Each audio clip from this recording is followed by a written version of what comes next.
खबरों की शुरुआत करेंगे इस वक्त की बड़ी खबर से। केदारनाथ विधानसभा उपचुनाव के लिए वोटिंग जारी। सुबह 8 बजे से शुरू हुआ मतदान, शाम 6 बजे तक होगी वोटिंग। केदारनाथ विधानसभा में कुल 90,540 मतदाता। केदारनाथ विधानसभा में 44,765 पुरुष मतदाता, जबकि महिला मतदाताओं की संख्या 45,775।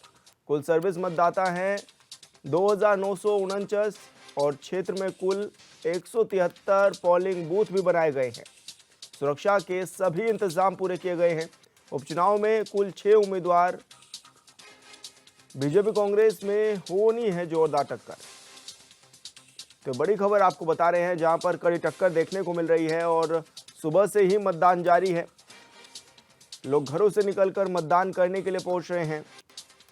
173 पोलिंग बूथ भी इस दौरान बनाए गए हैं और सुरक्षा के सभी इंतजाम भी किए गए हैं। तो केदारनाथ उपचुनाव में 6 प्रत्याशी भी अपने भाग्य पर जोर लगा रहे हैं।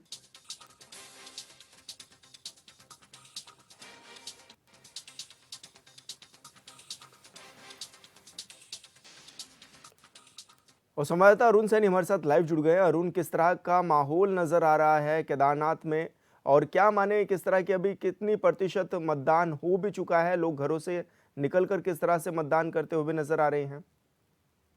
जी विशाल, केदारनाथ विधानसभा सीट के उपचुनाव के लिए आज मतदान हो रहा है और सुबह से ही पोलिंग बूथों पर लोगों की भीड़ जुटना शुरू हो गई है। जो है लाइनों में खड़े होकर लोग अपनी बारी का इंतजार कर रहे हैं और मतदान करने के लिए बढ़ चढ़कर हिस्सा जो है केदारनाथ की जनता जो है वो ले रही है। और अब सुबह 8 बजे से मतदान जो है वो शुरू हो चुका है और अभी जो है कितने प्रतिशत मतदान हुआ है इसका आंकड़ा अभी आना बाकी है और अभी कुछ ही देर में जो है पता चलेगा कि कितना मतदान जो है प्रतिशत मतदान अभी तक हो चुका है। लेकिन अभी तक की अगर बात की जाए तो जिस तरीके के जो है जनता वहां पर लंबी लंबी लाइनों में है, लाइनें लगी हुई है। सुबह से ही जो है 8 बजे से मतदान शुरू हुआ, लेकिन उससे पहले से ही लोग जो है पोलिंग बूथों पर जाना वो शुरू हो चुके थे। तो इससे देखा जा सकता है कि लोगों में भी काफ़ी जो है उत्साह है इस बार इस उपचुनाव को लेकर। और केदारनाथ विधानसभा सीट के उपचुनाव की अगर बात की जाए तो इस विधानसभा सीट पर 90,000 से अधिक जो है मतदाता हैं और जिसमें कि 44,000 कुछ जो है वो पुरुष मतदाता है और 45,000 के लगभग जो है महिला मतदाता है। इसी के साथ साथ ही सर्विस मतदाताओं की जो संख्या है वो करीब 2,000 है और 2,000 से ही जो है वो ऐसे मतदाता हैं जो पहली बार अपने मतों का प्रयोग जो है यहाँ पर करेंगे, यानी कि जो 18 वर्ष के अभी हुए ही है। तो इस तरीके से जो है केदारनाथ विधानसभा सीट का जो चुनाव है वो हो रहा है और इसी के साथ साथ ही निर्वाचन आयोग की तरफ से भी तमाम सुरक्षा व्यवस्था की तैयारियाँ की गई हैं और तैयारी तमाम पूरी की गई।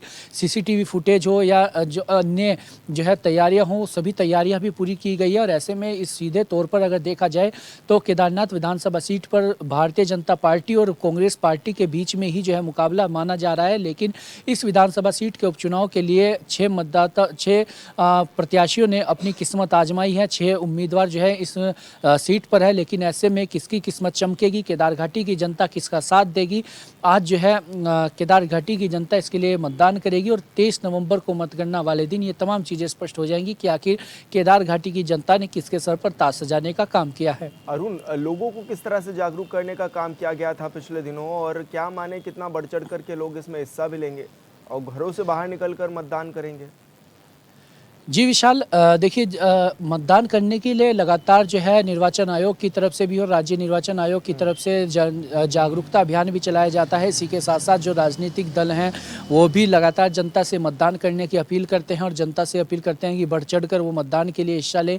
तो ऐसे में इस बार जो है देखा जा रहा है कि केदार घाटी की जो जनता है वो बढ़ चढ़ कर हिस्सा भी ले रही है। जिस तरीके से सुबह की अगर जो देखा जाए तो जिस तरीके से लोग घरों से बाहर निकले और लाइनें जो है वो लग रखी हैं। हालांकि पहाड़ी जनपद है और ऐसे पहाड़ी में जो है पहाड़ी क्षेत्रों में मतदान की थोड़ी कम रहता है, लेकिन इस बार ये देखना होगा कि पिछले जो 2022 का विधानसभा चुनाव हुआ था उसके मुकाबले इस चुनाव में मतदान प्रतिशत ज़्यादा रहता है या फिर कितना रहता है। ये अभी जो है शाम जब 6 बजे तक मतदान होगा उसके बाद ही तमाम चीज़ें स्पष्ट होंगी। लेकिन इस बार देखा जा रहा है कि जनता भी बढ़ चढ़ कर जो है वो हिस्सा ले रही है। टक्कर किस तरह की है प्रत्याशियों में और क्या माने जो प्रत्याशी मैदान में मौजूद हैं किस तरह की टक्कर एक दूसरे को देते हुए नजर आ रहे हैं? साथ ही मुद्दे इस बार कौन कौन से लेकर के मैदान में है प्रत्याशी?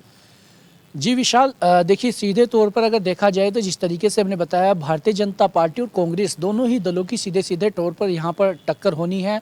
और जैसे में भारतीय जनता पार्टी ने आशा नोटियाल को टिकट दिया। आशा नोटियाल 2007 में विधायक रही, 2012 में भी वो विधायक रही। कांग्रेस पार्टी ने मनोज रावत को अपना प्रत्याशी बनाया है। मनोज रावत एक बार जो है वहाँ से विधायक रहे हैं।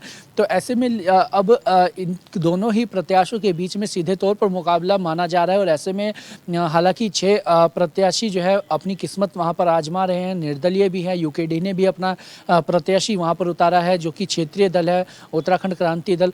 तो ऐसे में देखने वाली ये बात भी होगी कि उत्तराखंड क्रांति दल जो क्षेत्रीय दल है वो किस पर कितना असर डालता है, कांग्रेस पार्टी को पर ज़्यादा असर डालता है या फिर भारतीय जनता पार्टी पर उसके जो वोटर हैं। तो ये चीज़ें भी देखने वाली होगी। लेकिन इसी के साथ साथ ही जो मुद्दे को केदारनाथ में इस बार जो है तमाम मुद्दे इस बार कांग्रेस पार्टी ने वहाँ पर उठाए और भारतीय जनता पार्टी भी तमाम चीज़ों को लेकर वहाँ पर गई।